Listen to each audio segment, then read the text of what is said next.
Chères auditrices, chers auditeurs, bonjour.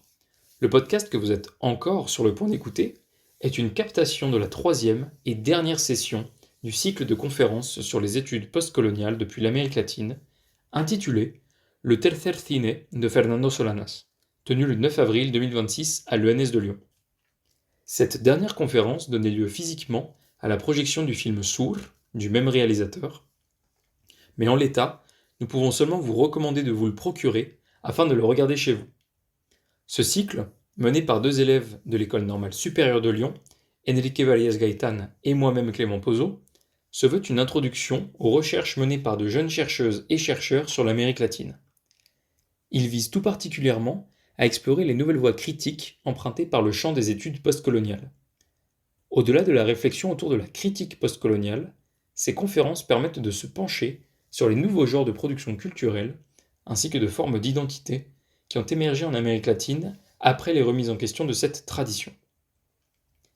Pour cette troisième séance, animée par Enrique Varias Gaitán, nous avons eu le plaisir de recevoir Madame Mélusine O'Connor et Monsieur Vendry Tessier, tous deux doctorantes et doctorants à Sorbonne Université et Sorbonne Nouvelle Paris 3, et traducteurs de Cine, Cultura y Descolonización, traduit en français par Cinéma, Culture et Décolonisation, le manifeste cinématographique du réalisateur argentin Fernando Ezequiel Solanas.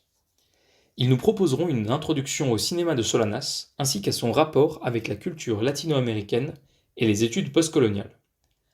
Le jour précédant cette ultime session, nous avons reçu une excellente nouvelle. Notre laboratoire junior, nommé Postcol, ayant comme thème de recherche les études postcoloniales, a été officiellement créé.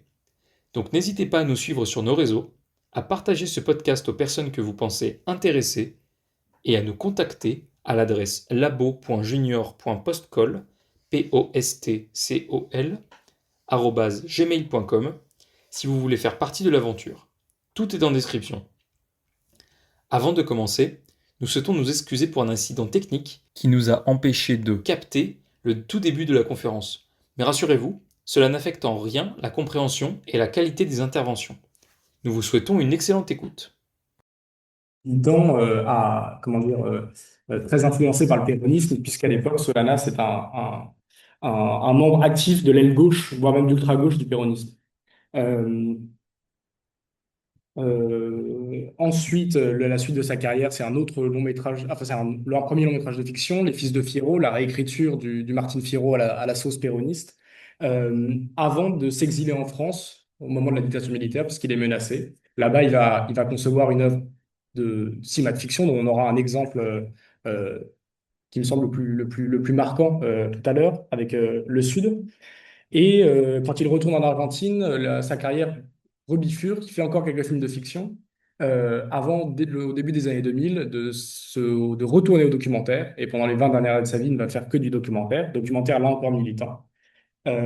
Et l'autre pan, c'est qu'il va fonder un parti écologiste au nom important, puisqu'il s'agit du Proyecto Sur. Euh, il va aller assez loin en politique, puisqu'il va se présenter à l'élection présidentielle argentine, il va être député, sénateur, euh, et au moment de sa mort, il était ambassadeur argentin pour l'UNESCO. Voilà. Merci Sandrine. Et vous verrez dans le film que nous allons voir dans le sud, il y a un peu ces éléments de sa biographie qui sont représentés, mais d'une façon qui n'est pas très évidente. Alors, vous verrez. Et bon, maintenant, je vais laisser la parole à Mélusine qui va nous présenter la traduction de leur livre, un peu le sujet du livre et la pensée théorique des Solanas. Bonsoir, merci d'être venue, si nombreuses. Euh, alors, je voulais commencer par un petit disclaimer qui est qu'on présente un livre qui n'est pas encore sorti, ce qui est quand même assez paradoxal, mais on espère prochainement il sortira chez Mimesis. Je voulais commencer en m'adressant un petit peu en tant qu'ancienne étudiante d'espagnol et ancienne personne qui a fait de la traduction, que d'abord, c'est un exercice très différent que de traduire des essais, que de traduire un langage théorique. Pourquoi? Parce qu'on nous apprend, et c'est très utile, dans le cadre d'études hispaniques, à traduire de la grammaire, à faire preuve de tournure de phrases, à montrer notre connaissance de la langue. On nous apprend aussi dans des ateliers de traduction à trouver la boussole d'un texte, trouver le sens et les sonorités d'un texte en littérature. Là, l'enjeu, il est tout autre, puisqu'il s'agissait de retranscrire une pensée, et une pensée qui, malheureusement ou heureusement, est toujours un peu en mouvement. Donc c'est comme ça que présente Fernando Solanas et Octavio Getino leur livre, c'est-à-dire des éléments textuels hétérogènes, puisque c'est ça dont il s'agit dans ce livre, à savoir une compilation d'articles, d'entretiens et d'essais sur le cinéma militant, spécifiquement en Argentine. Pour vous introduire un petit peu, voilà une photo d'archives du Grupo Cine Liberación dont a parlé Vendrille en action. Donc, je reviendrai un petit peu sur ça. Et je voulais commencer, étant donné que vous n'avez pas accès au livre, vous montrer quelques citations de ce livre. Je commence par l'avant-propos. Euh, il est stipulé que le Grupo Cine Liberación, qui a été fondé à la fin des années 60, comme on l'a dit, euh, était né dans un contexte de dictature militaire, celle du général Onganía, et où il revendiquait un syndicalisme péroniste, il faut le dire, et le trotskisme. Donc leur naissance est corollaire à l'heure des brasiers, dont peut-être on en parlera après, un documentaire fleuve sur produit en pleine dictature militaire dans les années 66-68. Donc 4 heures que vous avez peut-être vu parce que c'est l'ouvrage, enfin, l'œuvre la plus connue de Solanas à ce jour. Euh, et ici, il est donc stipulé que ce livre rassemble des articles tirés de l'expérience de l'heure des brasiers, écrits une fois le film terminé, et qui revendique donc cette pensée qui évolue au fil du temps. Elle est un peu cachée, la citation en bas, mais c'est vraiment ça qui est revendiqué. Et donc, c'était un véritable enjeu de traduction, puisqu'il fallait rester fidèle à cette pensée en mouvement, tout en essayant de clarifier ce texte et ses enjeux politiques. Donc, ça, c'était le défi principal de cette traduction. Pour les dates, le dernier article, Cinéma militant, une catégorie du troisième cinéma, pareil, j'y reviendrai après, il a été achevé en 70, donc voilà, plusieurs années se sont écoulées, qui montrent bien aussi que le livre n'est pas seulement une espèce de rétrospective, il a été aussi fait au fur et à mesure, et c'était aussi un enjeu d'édition assez difficile pour le texte. Donc, un texte que vous connaissez sûrement pour la plupart, tiré de cet ouvrage, s'appelle Hacia un tercer cine, vers ou pour un troisième cinéma, qui est un véritable manifeste décolonial et qui pose une question double, c'est-à-dire la question en termes de traduction épistémologique de comment traduire un manifeste de cinéma qui revendique un cinéma du tiers-monde, donc qui reprend l'expression d'Alfred Sauvy. Euh, Comment traduire rien que ce titre pour un troisième cinéma, pour un tiers cinéma? Est-ce que ça fait pas trop désuet, vétuste, politiquement incorrect? Euh, mais aussi une question régionaliste, si j'ose dire, puisque toute la pensée de Solanas est quand même ancrée dans un contexte politique argentin avant tout, et ou alors parle ou évoque certaines revendications latino-américaines plus largement. Il faut préciser, mais pareil, peut-être qu'on reviendra dessus, que partie des inspirations de Solanas était le néoréalisme italien, ainsi que le cinéma de Leopoldo Torre Nilsson, que Solanas considère à la fois comme une figure tutélaire, mais qu'il souhaite dépasser. Donc un cinéma d'auteur, ambitieux, mais enfermé dans une logique bourgeoise et occidentalo-centrée, et qui est vraiment ce modèle qui souhaite être déconstruit dans le concept de troisième cinéma. Euh, voilà un extrait de la traduction qui est un peu... Je sais pas si on peut enlever ça. Non. Je ne vois pas. Euh, qui parle du rôle de l'intellectuel. Et cette citation en particulier, je peux vous laisser le temps de la lire ensuite, elle est compliquée parce que dans cette proposition, Solanas réfute deux positions. Donc en fait, c'est constamment ça la traduction. Il y a vraiment constamment des contradictions que Solanas soulève sans en montrer le point de vue et après il les contrecarre, si vous voulez. Donc là, c'est un débat sur le rôle de l'intellectuel. Deux pôles s'opposent. Le premier propose de réduire toute la capacité intellectuelle de travail à une fonction uniquement politique ou politico-militaire. Le deuxième est défenseur d'une dualité de l'artiste, avec d'un côté l'œuvre d'art et le privilège de la beauté, et de l'autre l'engagement politique. Donc en fait, il y a quand même une tonalité ironique et critique qui doit être soulignée et en même temps clarifiée dans la traduction. Euh, Évidemment, la tentation de traducteur, ça va être de trancher ou de simplifier ou de couper, mais en fait, dans ce texte-là, précisément par rapport à la traduction littéraire, on est obligé de garder aussi beaucoup de choses et de rester fidèle à la pensée en mouvement, justement, de Solanas. Donc, dans cette citation, vous voyez aussi la pensée marxiste qui cherche à, à se différencier notamment de la dualité de l'artiste, qui vise un peu à récupérer politiquement avec la différenciation œuvre-artiste, etc.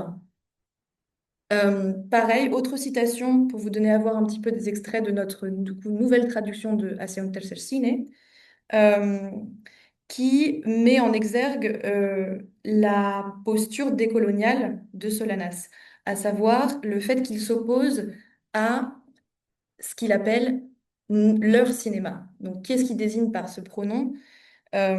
Sûrement un pronom possessif qui désigne les néocolonisateurs, tels qu'il les nomme dans le texte, États-Unis, Europe, et par extension tous ceux qui pactisent et s'enrichissent avec eux dans le milieu du cinéma.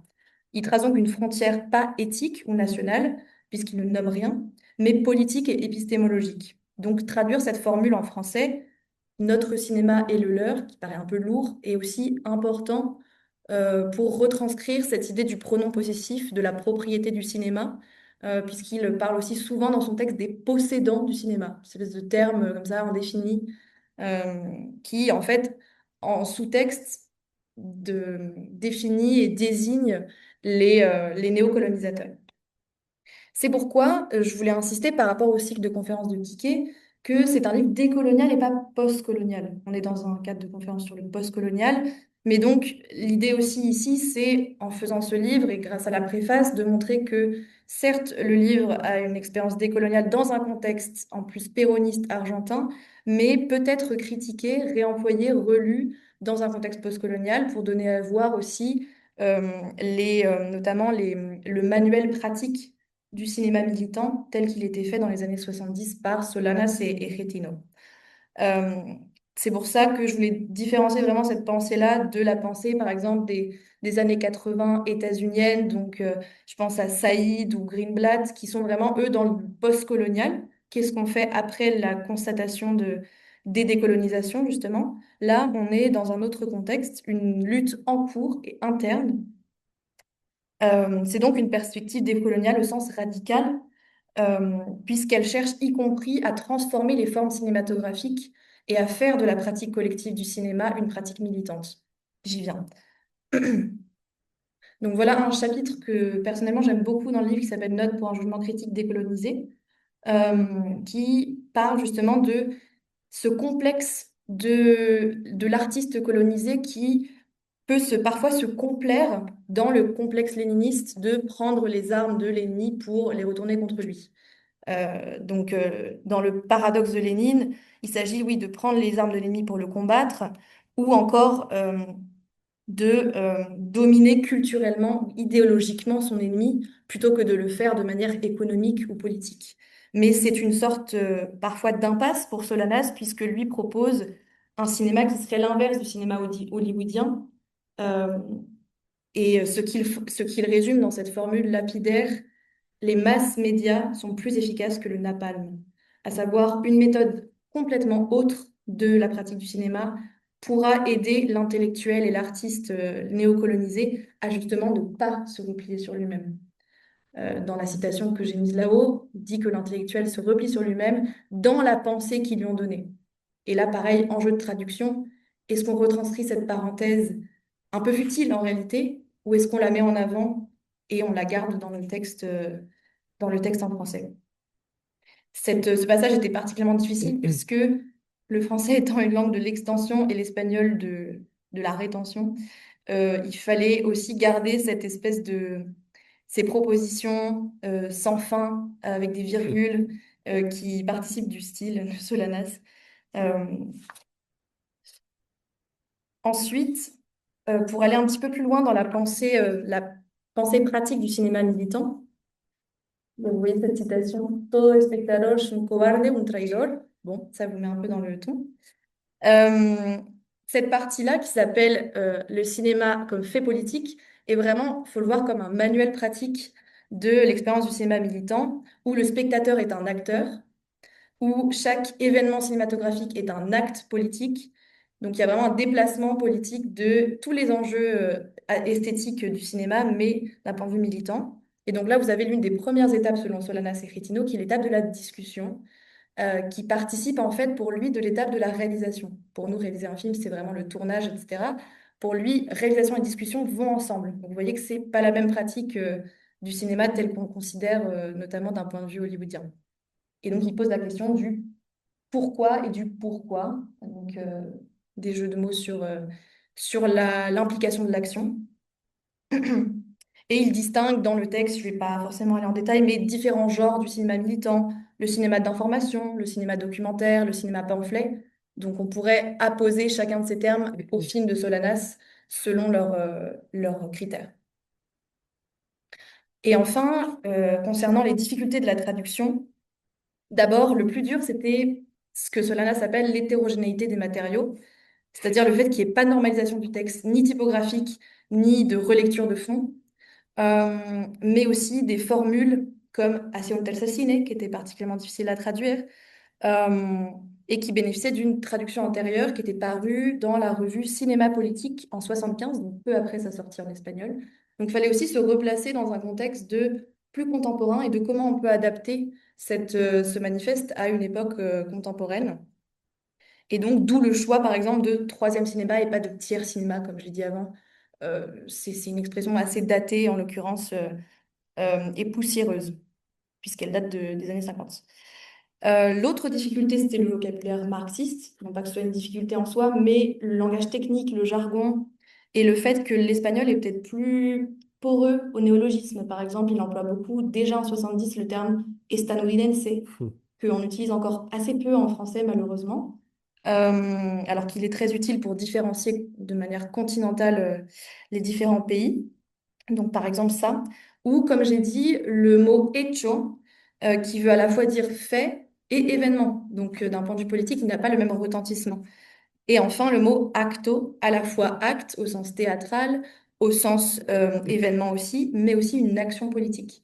Donc, tout ça était particulièrement difficile à retranscrire dans le texte.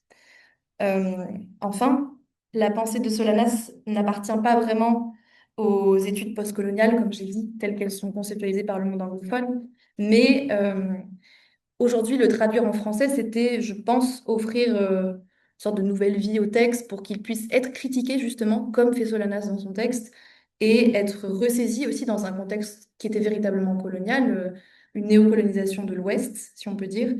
Euh, et pour rappeler que les choix de traduction, aussi, eux aussi, finalement, sont politiques. Hmm.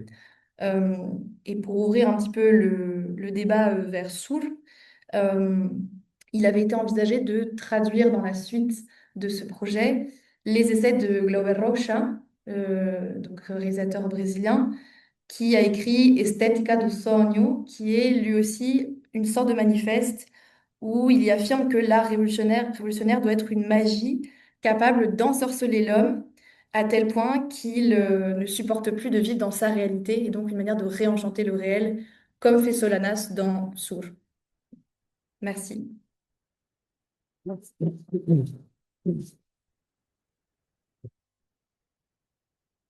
Merci beaucoup, Mélusine.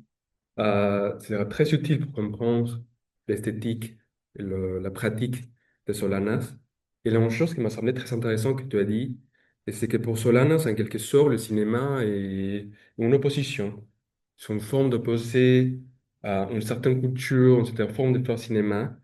Et il me semble que c'est facile de faire connexion avec le film qu'on va voir aujourd'hui, surtout parce que j'ai l'impression que cette opposition, elle devient aussi, elle donne lieu à une nouvelle forme de s'identifier. Et je crois que cette nouvelle identité, cette nouvelle notion avec laquelle comprendre ce que ça veut dire d'être argentin, on peut le voir dans l'idée de soul.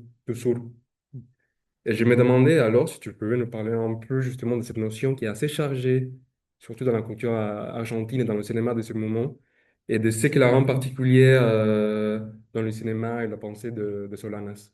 Tu veux dire la notion de sous? Soul. Oui. En fait, alors je vais dire d'abord où je parle quand je parlerai aujourd'hui, je parlerai depuis la position de Solanas. Pardon, voilà. On touche à des débats encore extrêmement contemporains. Moi, on va dire, ma spécialité, c'est le travail de Solanas, et donc je vais être clair avec ça, j'historise en fait ce que je vais raconter. Et donc, la question du Sud est très très importante dans le cinéma argentin de ces années-là, et même en fait dans la pensée théorique de ces années-là. Rapidement, en fait, elle s'ancre assez fort au moment des premiers grands textes de littérature argentine. Donc, je pense par exemple au Martin Fierro de Hernandez.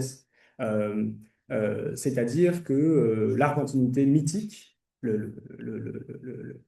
l'argentinité, enfin, ce qui serait réellement argentin existerait pour le cas du Martin Fierro, dans la Pampa.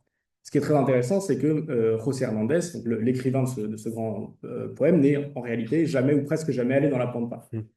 Donc en fait, ce qu'est l'Argentine et l'argentinité, c'est une foule d'auteurs qui, comme ça, cristallise l'image, cette image-là, dans des territoires, dans les territoires périphériques, par rapport aux grandes villes, notamment par rapport à Buenos Aires. C'est quelque chose qu'on va retrouver beaucoup, évidemment, avec Borges dans El Sur, mais même dans un film aussi écrit par Borges, très important, qui s'appelle Invasion de Hugo Santiago, où la ville de Buenos Aires tombe, prise d'assaut par un ennemi de l'intérieur. Et la dernière phrase qui est prononcée, c'est maintenant, c'est l'heure du Sud. Comme si l'avenir de l'Argentine, comme si le seul salut pouvait venir du Sud. Euh, euh, et donc, cette idée comme ça, ce qui est très intéressant dans le travail de Solana, c'est que cette idée-là du Sud comme enfin, si vous voulez, comme la culture nationale, parce qu'on va y revenir sûrement après, mais il y a quelque chose d'extrêmement nationaliste chez Solanas, ce qui est intéressant, puisque chez une foule de penseurs d'extrême gauche de cette époque-là, c'est pas une idée qui est forcément très forte, mais chez Solanas, oui, il y a une revendication très très forte euh, d'une, d'une, comment dire, d'une importance de faire naître la révolution par ce qui est national, et aussi de s'opposer aux forces extérieures, notamment les forces néocoloniales, par la spécificité nationale. Et enfin, oui, donc pour terminer, vous allez en voir un exemple très, très fort avec le Sud, qui s'appelle le Sud pour différentes raisons, mais on y reviendra peut-être après, mais notamment parce que toute l'échappée lyrique du film se fait dans le Sud. C'est-à-dire que le Sud, si vous voulez, c'est comme dans l'imaginaire cinématographique de l'époque, c'est vraiment une porte que l'on peut ouvrir vers l'ailleurs et vers, si vous voulez, la possibilité d'émancipation du peuple argentin par lui-même. Voilà. Merci beaucoup. Et justement, ce qui me semble très intéressant aussi dans le cas de Solanas, et qui est peut-être au moins pour moi une sorte de contradiction, c'est qu'il a justement cette volonté très nationaliste. Il y a cette recherche de ce que ça veut dire d'être argentin. Et dans ses manifestes, il parle de ne pas, justement, de ne pas penser en anglais, de ne pas penser en français, de trouver un langage vraiment propre à l'Argentine. Mais en même temps, il a dû s'exiler en France. Alors, moi, une question qui me présente l'œuvre de Solana, c'est justement l'exil, Mm. le fait de devoir tourner ailleurs. Comment est-ce que ça change? Comment est-ce que ça fait que ça devient différent, la pensée esthétique de Solanas? Alors en fait, je pense que Solanas s'est toujours considéré comme un artiste en exil, au sein même de son propre pays. C'est-à-dire comme il a toujours été minoritaire politiquement, il s'est toujours considéré comme en rupture. Et d'ailleurs, il disait que Sourd, qu'on va voir tout à l'heure, est un film de l'exil intérieur. Mais en fait, quand il écrit déjà ces textes-là, il se vide déjà en fait finalement comme un artiste exilé. Et donc là, on pourrait s'attendre de ce genre de cinéaste-là. J'ai plein d'exemples dans le cinéma mondial où l'émancipation par rapport au pouvoir à une société se fait notamment dans le rejet de tout ce qui va être le folklore. Voilà, on va essayer de créer une modernité contre ça. Ce qui est très intéressant chez Solana, c'est que il y a une radicalisation très très forte de la récupération des totems au sens barthésien de l'argentinité dans une volonté politique. Euh, il y a l'exemple, par exemple, de son deuxième film qui s'appelle Les Fils de Fierro, c'est-à-dire comment dire, on va reprendre la grande figure du Martin Fierro à la bourgeoisie, notamment avec, Mélisande en a parlé, avec notamment un film de Leopoldo Torre-Nilsson, qui est le grand cinéaste bourgeois de l'époque. Il tourne Martin Fierro. Solanas en fait une réécriture, c'est-à-dire va se battre contre ses ennemis sur leur terrain culturel privilégié. De même, quand il va aller en exil, ce qui est très intéressant, c'est qu'il va surconvoquer les signes de l'argentinité. Un exemple très rapide, son Sourd et son film juste précédent, qui sort en 84, qui s'appelle Tangos, l'exil de Gardel, c'est ce qu'il va appeler le diptyque du tango. Et pour la faire vraiment rapide, depuis les années 40, fin des années 40, le tango est majoritairement effacé des écrans argentins, notamment dans le cinéma d'auteur, parce que c'est plus une forme de modernité suffisante pour la majorité des cinéastes.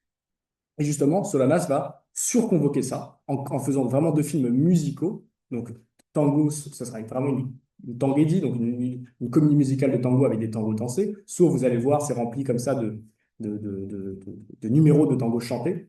Et en fait, en surréinvestissant enfin, en partant en exil, il va encore plus surinvestir ces questions-là très nationales dans un but politique. Donc, ce qui en fait quand même un personnage esthético-politique compliqué, et notamment compliqué à appréhender pour un certain nombre de spectateurs occidentaux. Euh, Tu as parlé du fait que Solanas reprend les totems de la culture argentine, mais ce qui me semble intéressant, c'est que ça donne des films très différents. Tu vois?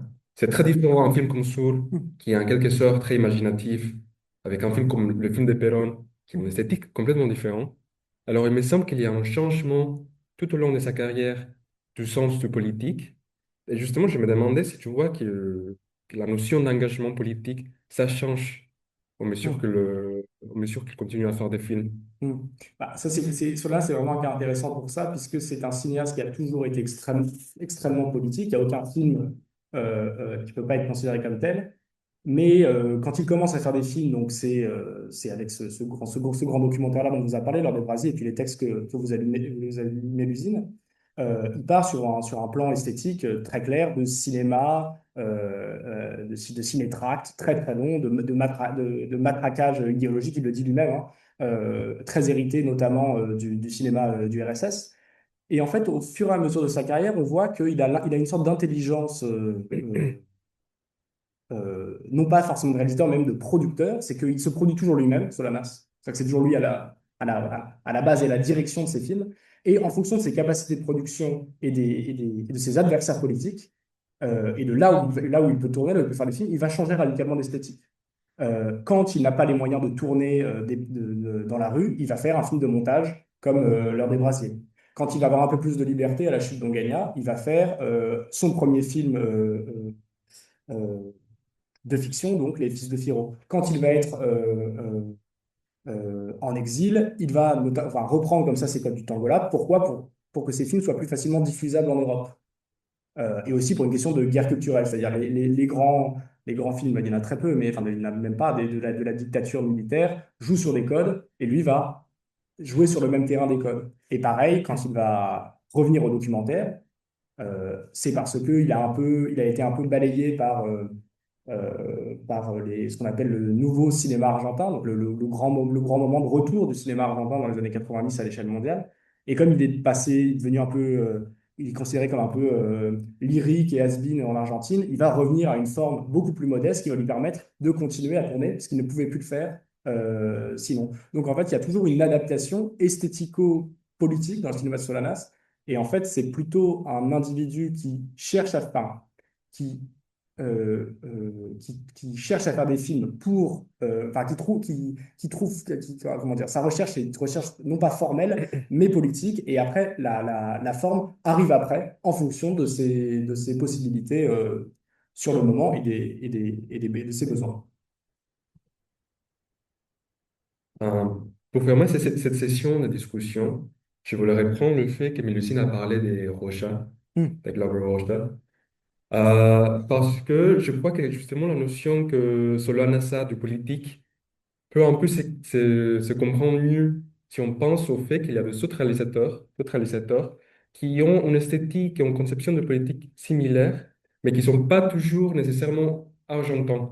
Hmm. Alors, justement, je me demandais si vous pouviez parler un peu, si tu pouvais parler un peu des autres réalisateurs qui sont dans le même mouvement esthétique, un peu des connexions, de comment est-ce que Hmm. ces connexions sont faites.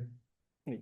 Bah, en fait, il y a quelque chose d'assez étonnant avec ces textes-là. Je ne sais pas dans la salle, mais pour un troisième cinéma, c'est un texte qui est extrêmement célèbre, vraiment très, très, très connu dans le monde cinématographique, à l'époque comme maintenant. C'est encore un texte de référence.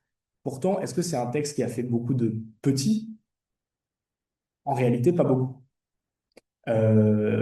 Solana s'inspire beaucoup de Glover Rocha et du texte dont on va parler Mélusine, certes, mais en fait, les enfants de Solanas sont plutôt à trouver, en fait, en Europe, plus qu'en Amérique latine. Il y a, en fait, Solanas a des contemporains directs. Il y a Sambrines au Chili, enfin, beaucoup de noms qui maintenant ne sont plus, enfin, sont plus vraiment évocateurs, mais voilà, il y a beaucoup de contemporains. Mais si on veut trouver, par exemple, le plus de traces, ce sera dans le cinéma, notamment, par exemple, lusophone, mais en Afrique. Par exemple, il y a beaucoup de cinéastes angolais qui ont repris les textes de Solanas et qui ont repris non pas forcément les films, l'esthétique des films, mais plus en fait ce dont Mélusine parlait, c'est-à-dire le manuel de comment on peut, voilà. Et en fait, l'autre grande figure majeure qui va être vraiment influencée par Solanas et ces textes-là, c'est complètement contre-intuitif, mais c'est Jean-Luc Godard. C'est-à-dire qu'au moment où Godard tombe dans ce qu'on appelle sa période gauchiste avec, à partir de la chinoise de la mort de 68, où ils fondent le groupe Dick Azertov, et voilà. C'est très, très, très influencé par la pensée de Solanas. Un, parce qu'il l'a lu, et deux, parce qu'il l'a rencontré.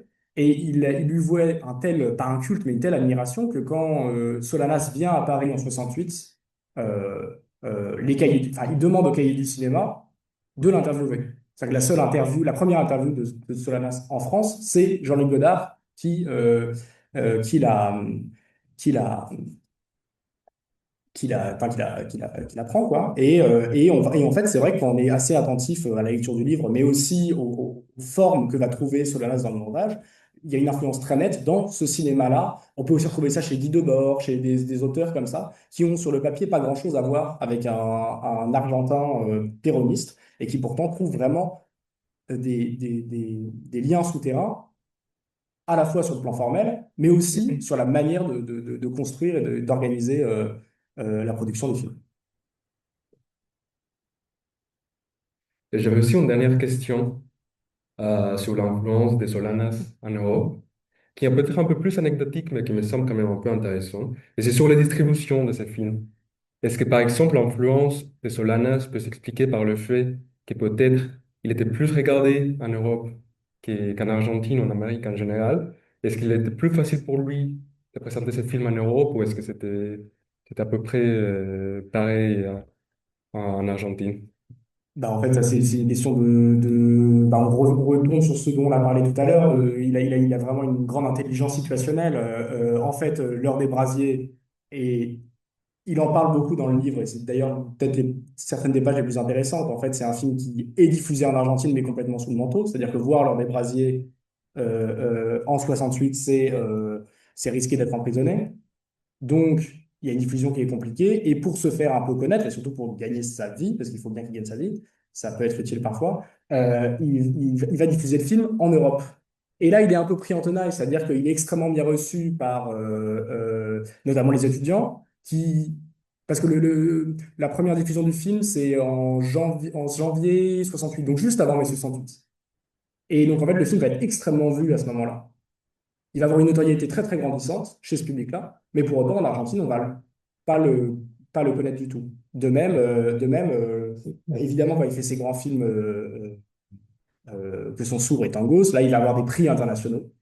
il va être plutôt vu en France. D'ailleurs, il va gagner des Césars. Enfin, il va être, voilà, il va gagner des prix à Cannes. Sourd a eu le Grand Prix de la mise en scène, oui, le prix Grand Prix du jury à Cannes.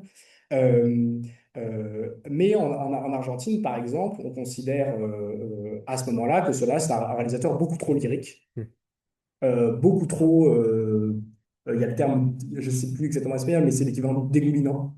En fait, il a toujours une relation très compliquée avec son pays. C'est quelqu'un qui a toujours été mieux reçu euh, ailleurs que chez lui, et même, au sein même de la gauche radicale argentine. Les gens plus à gauche de Solanas ont passé leur temps à taper sur son cinéma et inversement aussi. Bon, merci beaucoup, Henri. De rien. Je crois que ça va vraiment donner, ça nous a donné vraiment une meilleure vision pour les films. Et avant de passer à la projection, est-ce qu'il y a quelqu'un qui a des questions? On a le temps pour une ou deux questions. Même s'il y a des choses qui n'étaient pas claires. Oui, Enfin, si vous ou voulez. des questions sur les films. Bon, on le verra après, et on aura la chance d'en discuter. Comme pour le premier épisode, nous ne disposons malheureusement pas des droits pour utiliser la voix d'un des membres du public. Mais les questions posées par Madame Isabelle Bleton, enseignante-chercheuse à l'ENS de Lyon, et que je salue par la même occasion, sont les suivantes. Comment est né le projet de traduction de cet essai? Comment a fonctionné votre collaboration à vous deux, Mélusine et Vendry? Vas-y. Non, non, vas-y. Alors, comment est né le livre? En fait, j'ai travaillé sur Solanas et notamment sur le film qu'on va voir ce soir en mémoire de master, donc en études cinématographiques. Et il se trouve que j'avais déterré ce livre, parce qu'en fait, ce livre n'est plus disponible en espagnol non plus. Cinéculture et décolonisation. On connaît l'artiste central, mais il n'est plus. Et donc, j'avais, dans une volonté un peu complétiste, je voulais tout lire de ce qu'il avait pu écrire, donc je suis tombé là-dessus et j'en ai traduit des bouts, mais vraiment des bouts très, très réduits parce que ça servait dans mon développement. Et en fait, ma directrice de recherche m'avait dit, mais non, là, il y a quelque chose d'intéressant. Il y a un texte intéressant. Et donc, alors, ça fait longtemps que le projet est un peu dans les cartons, donc euh, en fait, on avait tous les deux déjà comment traduit les premières pages. On l'avait envoyé à l'éditeur puisque voilà, le contact est établi et en fait, ça les intéressait beaucoup parce que c'est un texte mythique, mais dont il n'y a aucune version française. Il n'y a jamais eu de version française, à part une traduction assez mauvaise d'ailleurs de l'article central. Et du coup, la méthode, c'était, on a traduit chacun la moitié environ, enfin oui, la moitié. Et ensuite, on relisait ensemble, en fait. Donc, c'était chacun un peu sa part, et ensuite, on relisait ensemble, on retraduisait ensemble. Parce que traduire à quatre mains, je pense que c'est fondamentalement impossible. En revanche, se relire, avoir le regard, bah, disons, peut-être plus français, plus espagnol, faire des échanges comme ça entre la langue de réception qui doit être claire et en même temps les précisions linguistiques qui doivent être aussi très précises, enfin très, très agudas, quoi, tu vois. Donc, on a fonctionné comme ça et ensuite, il y avait tout un travail de notes que Vendry a fait, du coup, en termes d'édition. Mais oui, c'était une co-traduction au sens strict, je pense. Merci beaucoup. Euh, Est-ce qu'il y a plus de questions? Sinon, on va passer en petite pause avant de regarder les films, 10 minutes. On peut retourner ici à 19h20. Mais avant que vous partiez, euh, il y a une petite annonce. Je ne sais pas si vous saviez, mais l'idée de ce cycle de conférences, je crois que ça va intéresser surtout les gens qui sont sur Zoom, parce que je reconnais quelques-uns. Euh, L'idée de ce cycle, c'était un peu de présenter les sujets des études postcoloniales pour créer éventuellement un laboratoire junior ici à l'ONS. On a postulé. Il y a quelques jours, on a eu la nouvelle que le laboratoire a été accepté, que ce sera créé pour l'année prochaine. Alors, s'il y a des personnes qui sont intéressées à participer, il y aura éventuellement une publication. Vous pouvez me parler, vous pouvez parler avec Clément, parce qu'on va commencer ça, je crois, en septembre. Et bon, on peut passer à la pause. On se voit ici à 19h30. Et on remercie Enrique et Clément d'avoir organisé ce événement. Merci d'avoir écouté ce dernier épisode de notre cycle de conférences sur les études postcoloniales depuis l'Amérique latine. Nous espérons qu'il vous aura plu. En introduction, je vous parlais de notre laboratoire. Eh bien, voici concrètement le genre d'événements que nous pourrons organiser tout au long de ces 3 années d'existence. Séminaires, conférences, colloques, rencontres et collaborations seront au programme. Donc n'hésitez pas à nous suivre sur nos réseaux sociaux pour être au courant de notre actualité et à prendre contact avec nous si vous êtes intéressé. Je vous dis donc à très bientôt.